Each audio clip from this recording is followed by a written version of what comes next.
Hello everyone and welcome back to Azure Cloud Today. Today we will be pushing our Wi-Fi settings to iPhone with Microsoft Intune. And by the end of this video, this test iPhone will connect to a Wi-Fi network all on its own without typing any password to connect to the Wi-Fi. Furthermore, no corporate devices needed for this. It works also on a normal personal iPhone that is enrolled into Microsoft Intune. If you want to know how to enroll an iPhone to Microsoft Intune, then I have attached a card on the top right of this video for you to watch.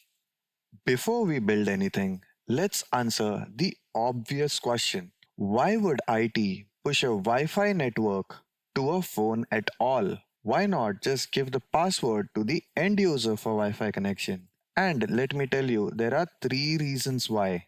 Reason 1 is onboarding. When a new starter's phone is enrolled into Microsoft Intune, the Wi Fi connects to the device automatically. No help desk ticket, no walking someone through settings. The phone is online the moment it is set up. Second is difficult networks. Some company networks don't broadcast their name, so a user would have to type the exact network name perfectly themselves. So when you create a configuration profile, this is also handled automatically by Intune. The third reason is secrecy, and this is the big one for security. With this, the end user will never know the Wi Fi passcode. Users connect without ever seeing it, which means they can't write it on a sticky note or share it with someone outside the company. So that's the reason part of this. Now let's talk about the two types of Wi-Fi profile you can create in Microsoft Intune because you need to pick the right one. When you create a Wi-Fi profile in Microsoft Intune, the very first thing you choose is the Wi-Fi type, and there are exactly two options: basic and enterprise. Basic is also called personal. This is one of the simpler ones.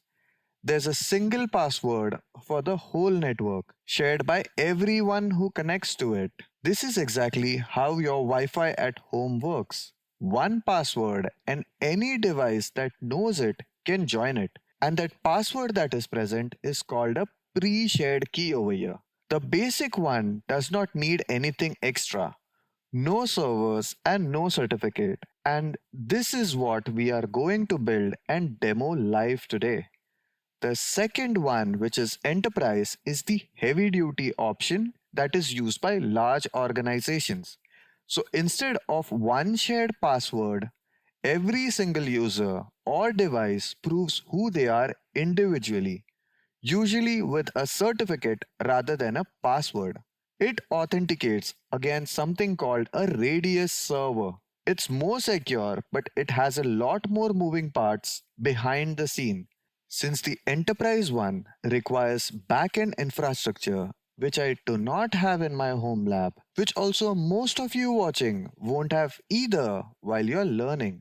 So here is the plan. Together, we'll build basic end to end and show it actually working on my test iPhone.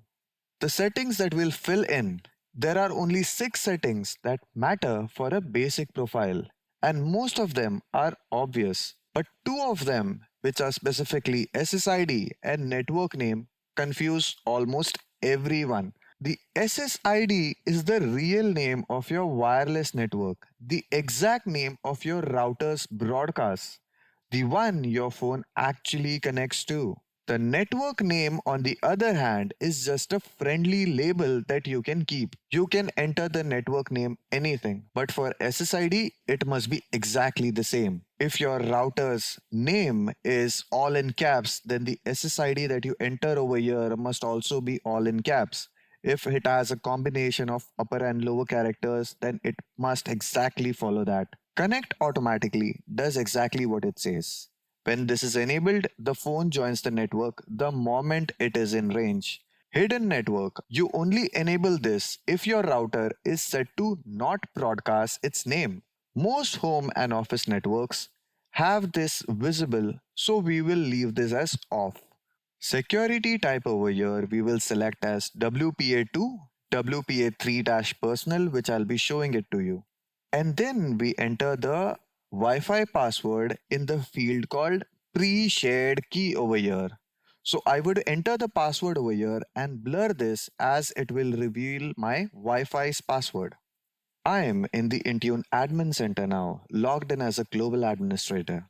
To create a Wi-Fi configuration profile, I will click on devices over here, select the platform, and then would be clicking on configuration.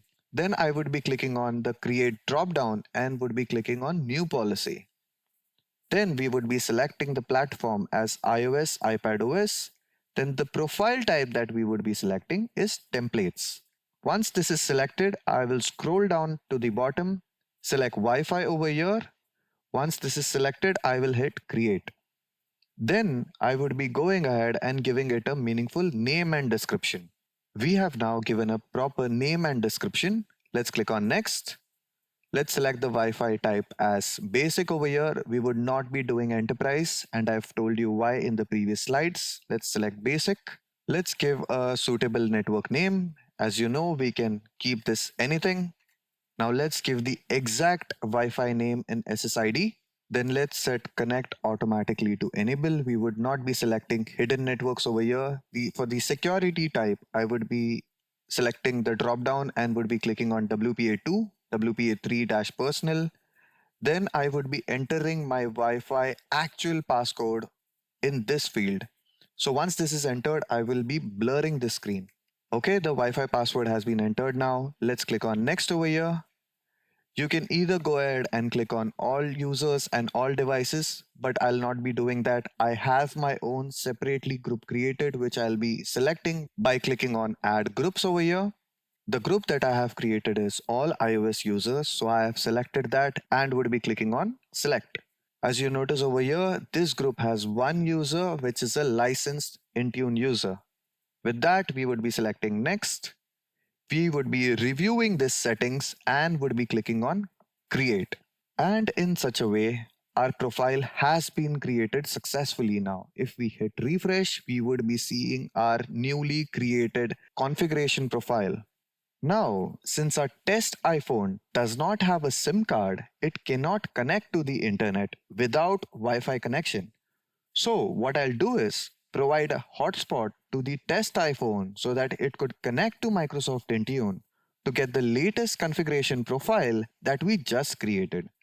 Once I am sure that our created Wi-Fi configuration profile is pushed to our test iPhone, I would then disable the hotspot, then go within the range of our home Wi-Fi network and then enable the Wi-Fi receiver from our test iPhone. In such a way, we'll see if our configuration profile that we created together is working as expected or not. Let's open the company portal. Let's go to devices. Let's click on the three dots and click on check status over here right now. This is the device you are currently using and the sync has happened. Let's go to settings, VPN profiles over here, and over here we notice that the Wi-Fi profile has been installed. Now this is the configuration profile that we created. So that's all that we needed it for. We would be disabling the hotspot now and would be going near our home Wi-Fi network and would be enabling our Wi-Fi to see if the home router is getting connected automatically or not. I am turning on my Wi-Fi now. So now let's wait for a moment and let's see. Okay, the Wi-Fi is automatically connected. Now let's go to settings, Wi-Fi. Let's click on the eye icon over here. You would notice that we cannot view the password. So it is automatically pushed via Microsoft Intune. So let's recap now. A Wi-Fi configuration profile lets Intune push a network setting straight to the enrolled device. We also built a basic Wi-Fi profile and then we watched the iPhone connect automatically without anyone typing the password. And please do remember that we must get the SSID exactly right and the device has to be online to receive the profile in the first place. If you found this video helpful, Please like and subscribe to the channel. If you have any questions or suggestions, feel free to leave a comment and I'll get back to you at my earliest. Thank you and have a wonderful day.